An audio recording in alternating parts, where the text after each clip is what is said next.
И испушташ. Ајде. Вака изгледа пост-ковид третманот на секој еден пациент кој откако ќе се избори со лошата болест, му помага полека да се врати во нормален живот.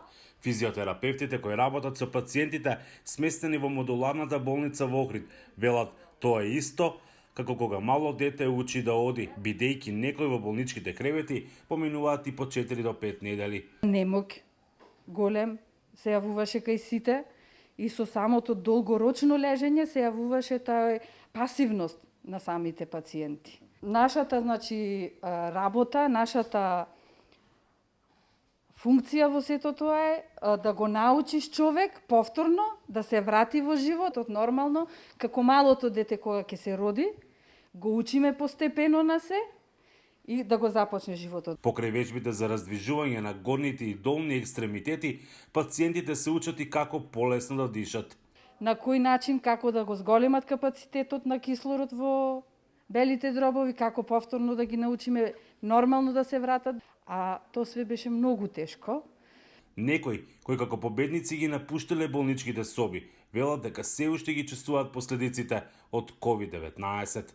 5 недели овдека лежев, па првите 2,5 недели ништо не паметав, немав.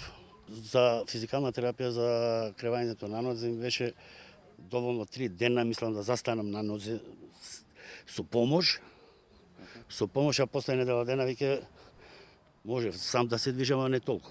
Исан Дервиш 40 дена бил врзан за кревет на апарати за кислородна подрачка. Ова ми е повторно раѓање, така да се изразам, од Центарот за рехабилитација во Козле и таму повторно ме науча да одам, бидејќи цела килажа имав изгубено.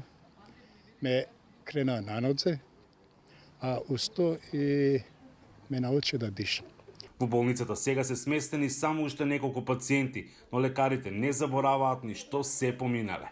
Тоа беше заедничка борба од сите, и наша и од пациентите, и на крај стварно испадна дека е за некои извоивме вистинска победа, за жал за некои не. Тие не можеа да застанат на нозе, а ние успеавме сами после оздравувањето, после завршувањето на ковид лекувањето да си одат на нозе со своји автомобили дури. На повеќе од 500 пациенти кои од почетокот на годинава биле хоспитализирани им е пружена соодветна физикална терапија во зависност од тежината на болеста. Од Охрид за Гласот на Америка, Мики Трајковски.